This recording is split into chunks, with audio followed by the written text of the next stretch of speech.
Général Emballage, le métier du carton, l'art de l'emballage. Porté par Radio M, soutenu par Général Emballage, Doing DZ, l'émission de ceux qui entreprennent.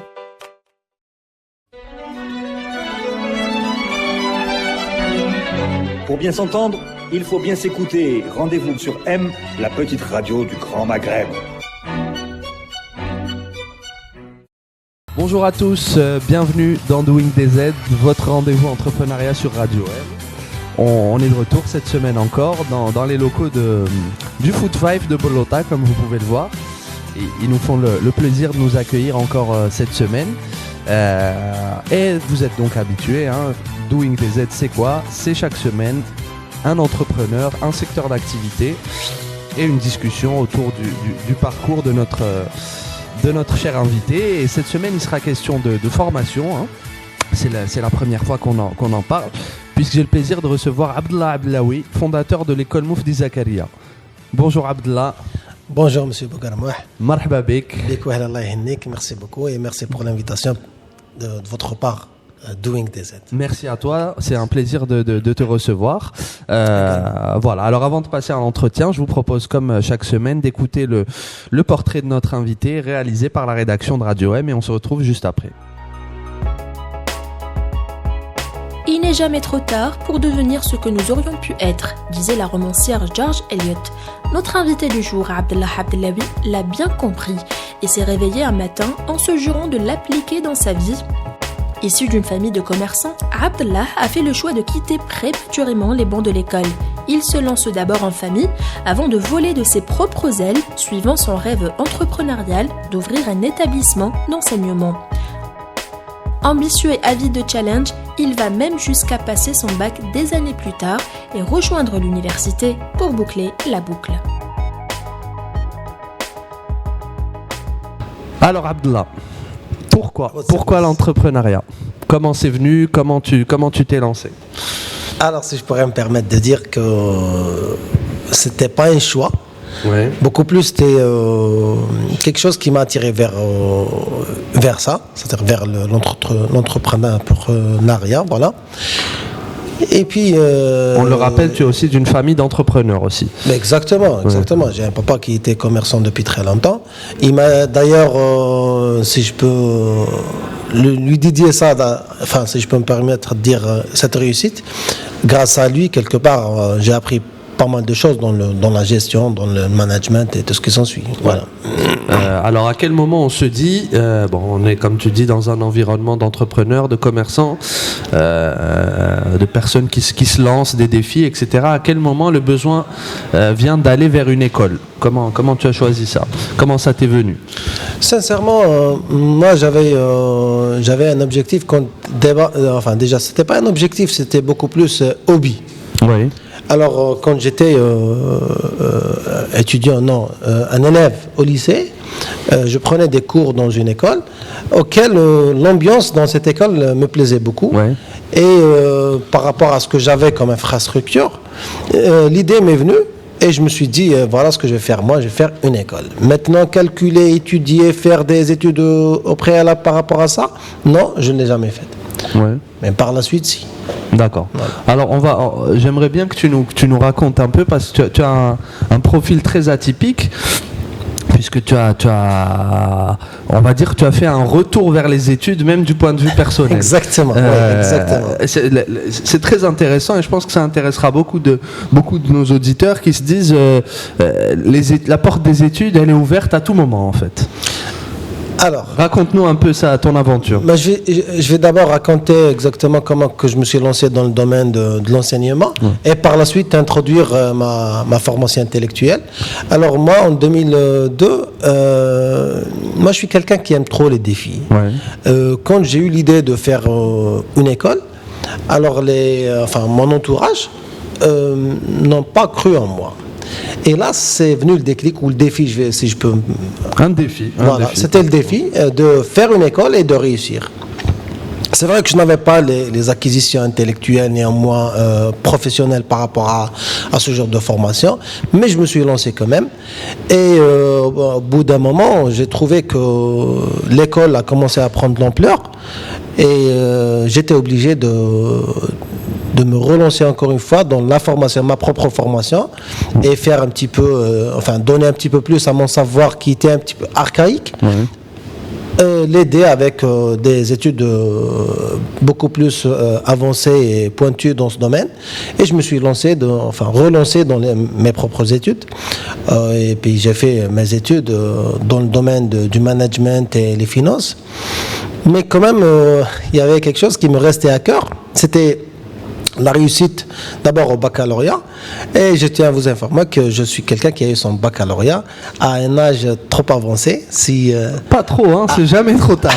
Par rapport à ma génération, moi, le jour d'aujourd'hui, je suis en 3e année d'université, licence, et j'assiste à des TD qui sont animés par des enseignants qui sont beaucoup moins jeunes que moi, plus jeunes que moi. Plus jeunes que toi. Voilà. Donc tu as décidé de reprendre vraiment les études. Exactement. Pour mieux gérer d'abord mon entreprise. Ouais. Et aussi, j'ai vu que mon entreprise ou mon école a pris de l'ampleur auquel il faut faire face par rapport à ça avec un bagage. Ça, c'est indispensable. D'accord. On en revient à l'école en elle-même. Alors, Athena, est-ce que tu peux t'atteindre à la recette pour lancer une école? Étape par étape, comment ça s'est passé? Il n'y a pas de recette exactement. Vous savez, d'abord, si on veut réussir en quelque chose, il faudrait l'aimer. Oui. Ça c'est primordial. Et y croire. Ça c'est primordial. Et puis, c'est-à-dire avec l'amour, il faudrait aussi rajouter un savoir, une maîtrise et s'entourer avec des gens qui aiment ça, qui s'engagent à l'obtention des objectifs de l'entreprise ou n'importe quel projet. C'est à partir de là qu'on peut dire qu'on est vers une réalisation adéquate. Voilà. Ouais. Alors par quoi ça commence? Toi, dans le cadre de ton école, ça a commencé par des cours particuliers, c'est bien ça? C'est dans les cours de soutien scolaire. Voilà, soutien. Est-ce que tu peux nous raconter un peu le voyage? Moi, comme je vous ai dit, j'avais choisi ce créneau-là par rapport à des cours que je prenais moi en tant qu'élève. Oui. Dans une école, je prenais des cours de soutien scolaire dans une école auquel l'ambiance me plaisait beaucoup. Et là, j'ai décidé de me lancer dans ce domaine. Le domaine de l'enseignement dans l'extra time, c'est-à-dire les cours de soutien scolaire. Et puis, d'année en année, mon école a commencé à prendre de l'ampleur, à grandir, à recruter beaucoup plus d'enseignants. Pour avoir une idée, une date? Donc ça a commencé. Alors on a commencé en 2002 exactement. 2002 exactement. Ouais. Et puis dans chaque période, on se lançait ou plutôt on ouvrait notre assiette de services. En faisant par exemple la formation des langues, l'orientation vers des études linguistiques ou de formation de préparation d'universitaires à l'étranger. Ouais. Et là, cette année, on a fait l'agrément pour la scolarisation privée. Voilà. D'accord. On va y arriver. On va parler de ça. On en revient au début. Hein. J'insiste, c'est toujours une période très très particulière pour les entrepreneurs, pour les personnes qui se lancent. Quelles difficultés tu as eu à affronter au début? Donc tu lances tes cours particuliers ou là tes cours de soutien scolaire. C'est quoi les premières difficultés quand on se lance dans une aventure entrepreneuriale comme celle-là? Justement, moi ce que j'avais constaté les débuts d'année, les premières années de mon projet, c'est que j'avais affaire à des enseignants qui avaient un bagage intellectuel beaucoup plus important que moi. Et là, je me sentais un petit peu dominé dominé par ce genre d'individu. Et là, j'ai décidé de relever ce défi-là pour obtenir un niveau approprié pour faire face à cette catégorie de personnes. Ouais. Et à chaque fois, c'est comme ça. Je me lance dans n'importe quel défi pour essayer de maîtriser ce que les autres font ou ce que les autres fassent par rapport à... C'est-à-dire pour dire aux gens que tout est possible. Ouais. Tout est possible, je peux le faire. Ouais. C'est-à-dire, voilà, je lançais toujours le défi et je relevais mes défis, alhamdoulilah, jusqu'au jour d'aujourd'hui. Ouais. Et côté administratif, côté papiers, est-ce que c'est compliqué, est-ce que tu as eu à affronter la bureaucratie, parce qu'on imagine qu'une école c'est des agréments, c'est plein de choses comme ça. Ce côté-là, comment tu l'as géré? Alors, c'était le temps qui l'a géré, pas spécialement moi, parce que pour avoir dès le début, alors les cours de soutien scolaire, je ne sais pas si vous avez l'information, c'est une activité qui n'est pas interdite et elle n'est pas permise aussi. Ça veut dire, par rapport à la loi, elle n'est pas structurée. Ouais. On a fait ça. Il y a un vide juridique. Exact. On a fait ça dans un cadre un petit peu restreint. Et puis, pour pouvoir créer fort, on s'est lancé dans la formation linguistique auquel on était soumis à un registre de commerce, tout simplement. Ouais. On a pu faire une façade, je dirais une enseigne par rapport à ça, et en même temps on faisait les cours de soutien scolaire. Après, on s'est lancé dans le projet de l'école de scolarisation privée, et là c'était d'autres conditions auxquelles on était soumis à deux ministères différents, le ministère du Commerce et en même temps le ministère de l'Éducation nationale. Soumis aussi à un cahier de charge pour avoir un agrément, tout ça. Tout ça nous a pris. C'était pas un petit peu. Je pourrais pas me permettre de dire de la bureaucratie, mais c'était une loi. C'était des conditions auxquelles on. Passage obligé. Exactement. Ouais. Maintenant, ça nous a coûté du temps. Oui, c'est vrai. Est-ce qu'on pouvait l'éviter? Non. Par rapport à mes conditions, non, je ne pouvais pas l'éviter. Ça m'a pris ce que ça m'a pris et je suis tout content maintenant. Moi, je suis un petit peu différent des autres. Je suis beaucoup plus positif, c'est-à-dire je gère les choses, les conditions, je les gère à ma propre faveur. Ouais. Alors, ça a pris du temps. Le temps que ça m'a pris, j'ai appris beaucoup de choses et je suis arrivé à maturité pour gérer l'établissement correctement. Ouais. Voilà.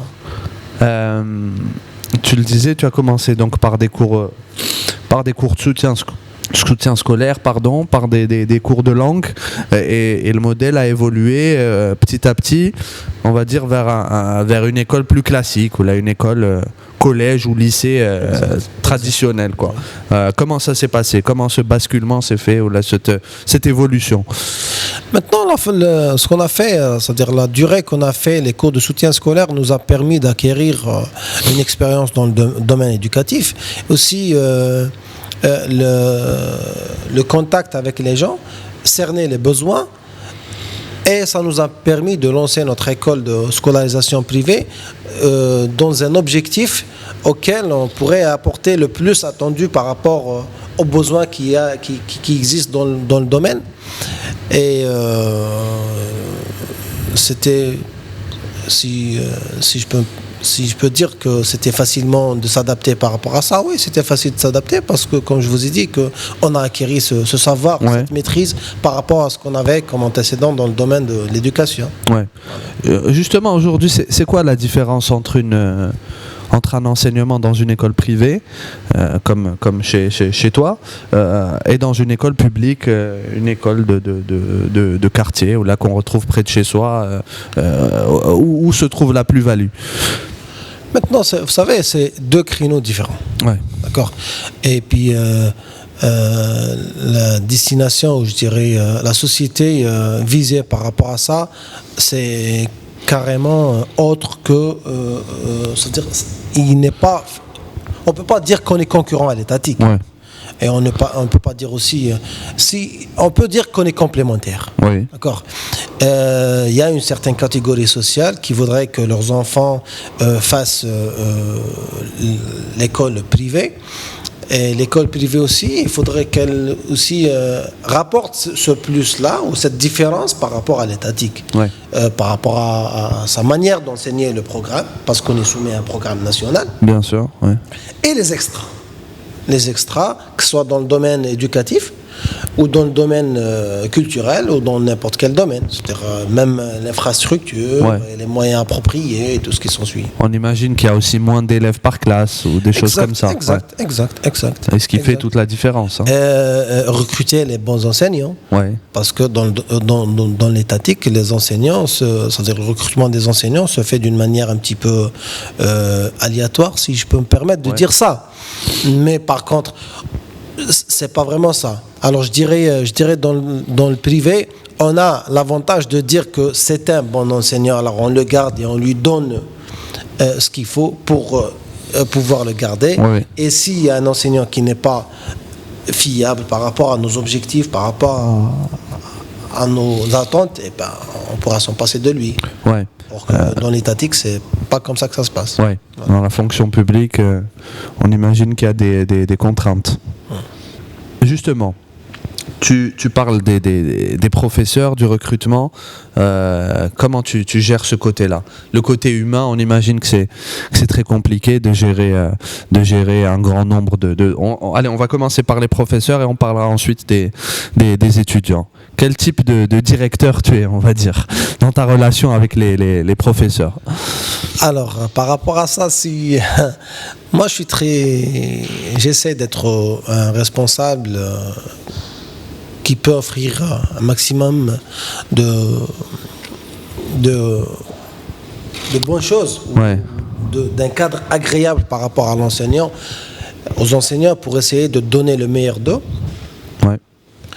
Mais maintenant, je suis aussi appelé à avoir les meilleurs enseignants, parce que moi je suis une école privée qui est appelée à donner, ou plutôt à répondre à un besoin bien spécifique. Et du coup, on doit avoir des enseignants fiables. Alors, on désigne des objectifs déterminés dans le temps, par groupe et par individu. Dans le cas où on a pu atteindre les objectifs, et ben, tant mieux. Dans le cas contraire, on doit faire ce qu'il faut pour l'obtention, que ce soit en changeant, ou plutôt en changeant les manières ou les moyens pour l'enseignant, ou bien changer carrément les individus, parce que le comportement des individus, ce qu'on en a ici en Algérie, ce que je trouve un aya qu'on a vraiment une différence culturelle très importante, très grande. Alors, pour essayer d'adapter notre propre maîtrise ou notre propre comportement par rapport à cette différence, c'est pas vraiment évident. Ouais. Et c'est quoi le type de problème qu'on peut rencontrer avec des professeurs? Qu'est-ce qu'ils peuvent... je veux dire, quel genre de malentendu, ou là, quel genre de... qu'est-ce qu'il cherche un professeur dans une école? Et toi, qu'est-ce que tu cherches de ton côté chez un professeur? Allez, on va poser ça comme ça plutôt. Pour toi, un bon professeur, c'est quoi aujourd'hui? Alors, maintenant, le recrutement des enseignants ne se fait plus comme avant, un enseignant qui vient pour enseigner une matière uniquement et puis c'est tout. Un enseignant, déjà, c'est un éducateur. Avant tout. Exactement. Il faudrait que cet enseignant soit prêt à donner une bonne éducation par rapport aux élèves. Et par la suite, il y a aussi la maîtrise de la matière. Ouais. Et après aussi, il y a le comportement de l'enseignant. C'est-à-dire le comportement, quand on dit comportement, c'est l'assiduité, c'est la présence, c'est la posture, c'est beaucoup de choses. Ouais. Alors si on ne peut pas cerner, si l'enseignant ne peut pas donner tout ça, c'est qu'il n'est pas fait à enseigner dans l'école privée. Ouais. Voilà. Et ce que l'enseignant attend d'une école privée, on n'arrive pas encore à le cerner. Ouais. Pourquoi? Parce que, comme vous le savez, il n'y a pas assez le nombre des écoles privées qui est en Algérie tout entière, c'est pas un très grand nombre. Tout en sachant que ce nombre-là prend une grande masse d'enseignants. Ouais.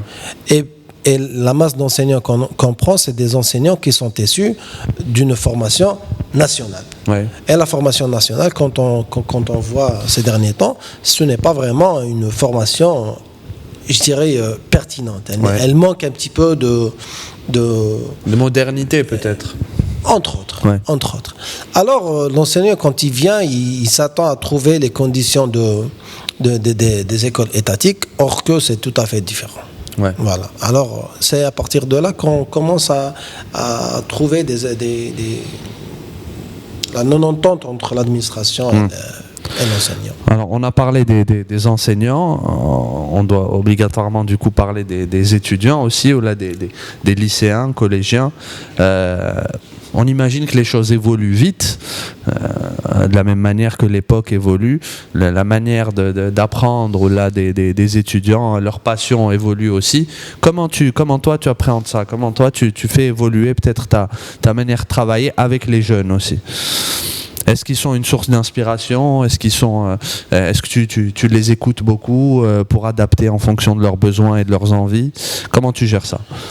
Alors, nous, par rapport à notre expérience que je vous ai dit tout à l'heure, qu'on est dans le domaine de l'enseignement depuis 2002, et on a pu, jusqu'au jour d'aujourd'hui, on a pu cerner un petit peu le besoin exactement par rapport à n'importe quelle réussite.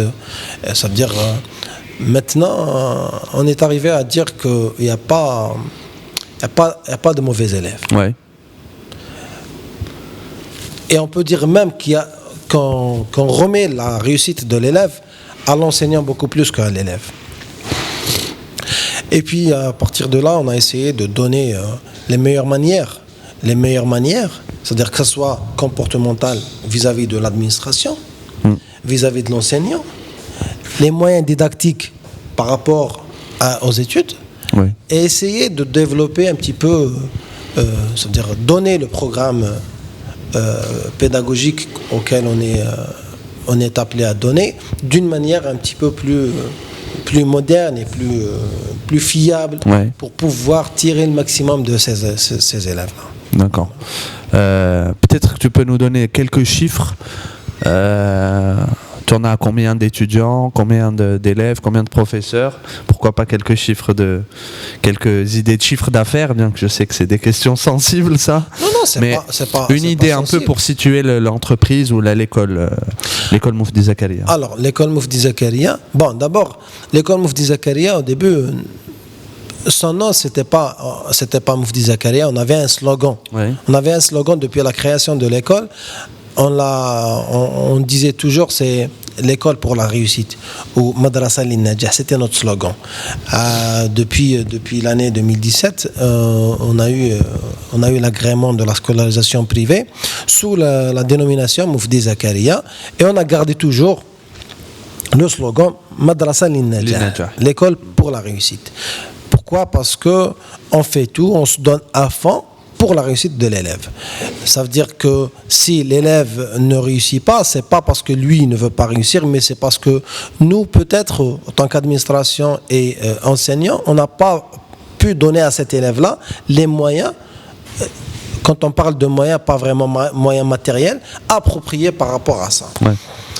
Maintenant, par rapport au nombre. Alors, en moyenne, on a une cinquantaine d'élèves. D'accord. En moyenne, on a une cinquantaine d'élèves par rapport à la scolarisation. Mais par contre, dans les cours de soutien scolaire, par contre, auquel on évolue dans le domaine depuis 2002, on a un nombre beaucoup plus important. D'accord. Ouais. Voilà. Et comme je vous ai dit que les cours de soutien scolaire, ce n'est pas une activité permise. Ouais. Maintenant, son chiffre d'affaires, on peut le négliger. D'accord. Okay.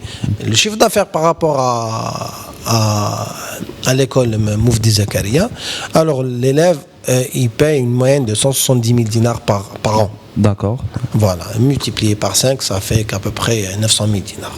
D'accord. Voilà. Très bien.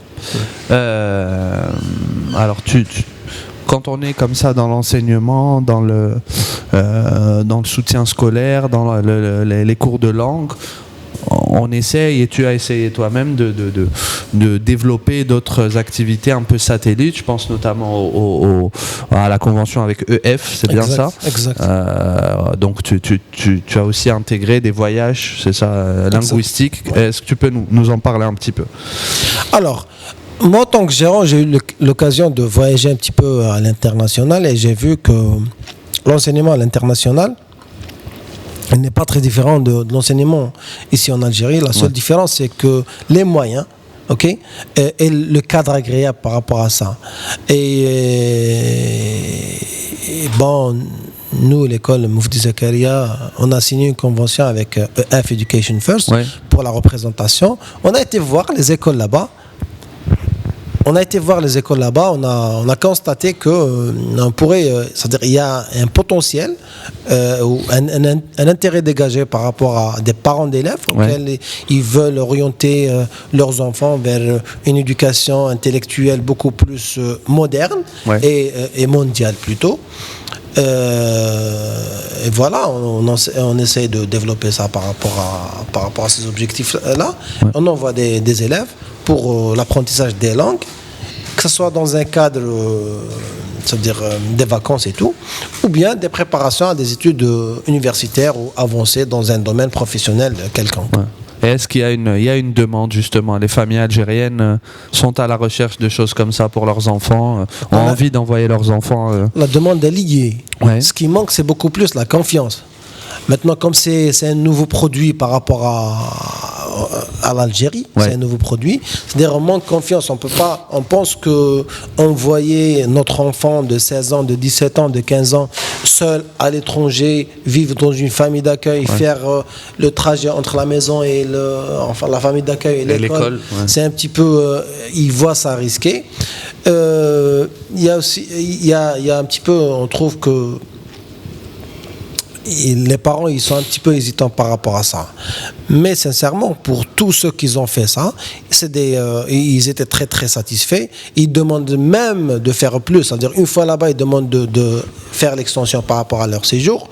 Ou bien, quand ils reviennent, ils veulent repartir. Ils veulent repartir pour voir d'autres destinations, d'autres horizons, d'autres nations, d'autres langues, d'autres société. Rapidement, les destinations, c'est quoi? On fait l'Europe, l'Asie, l'Afrique du Sud et les États-Unis aussi. D'accord. Voilà. L'avenir, Abdallah, qu'est-ce que c'est? Comment tu le vois? Quels sont les objectifs, les défis, les nouveaux challenges? On sait que tu aimes beaucoup les challenges. Vous savez, moi je suis trop optimiste par rapport à ma vie professionnelle, même par rapport à ma vie privée. Alors, les objectifs ou les horizons, l'éducation, il y a beaucoup à faire. Il y a beaucoup à faire. Et à partir d'ici, je lance un appel aux gens qui veulent faire ça. C'est un très grand créneau. C'est un créneau auquel il y a beaucoup à faire. Et puis c'est un créneau aussi, c'est-à-dire, il n'est pas ingrat. Il me semble que c'est le seul créneau auquel, si vous vous mettez dedans, et quand vous voyez la réussite des enfants, ça n'a pas de prix. Ça n'a pas du tout de prix, exactement. Après, tu es dans un créneau un peu, comment dirais-je, qui en dehors du côté entrepreneurial a un côté social et pour la construction du pays qui est extraordinaire puisque tu formes les Algériens de demain. Exactement, et puis c'est un créneau qui n'est pas déterminé dans le temps, c'est-à-dire il risque pas d'arriver à un moment auquel l'enseignement on n'aura plus besoin d'enseignement. Exactement, on a toujours besoin de ce domaine-là, alors c'est un créneau, il y a beaucoup à faire. Alors on arrive à la fin déjà, c'est passé très vite. Une dernière question rapide, Abdallah, la recette pour entreprendre, la recette pour se lancer des défis, ta recette à toi. Alors, désigner des objectifs, croire, aimer et s'engager. Merci beaucoup Abdallah. J'en prie. Yatek Saha, c'était un plaisir de te recevoir. Partagez. On te dit bon courage pour tes aventures. Merci. Athallah naf les enfants. Je ferai de mon mieux, je vous promets. Et à très bientôt. Inch'Allah. Marhaba bikoum. À très vite. Merci à tous d'avoir été avec nous. Et on vous donne rendez-vous très prochainement dans un nouveau numéro de Doing DZ. On était donc cette semaine chez nos amis de Foot 5. Merci à Soumia qui réalisait l'émission et qui nous accompagnait donc. Et à Youssef qui était derrière la caméra. À très vite, bye. Général Emballage, le métier du carton, l'art de l'emballage. Porté par Radio M, soutenu par Général Emballage, Doing DZ, l'émission de ceux qui entreprennent.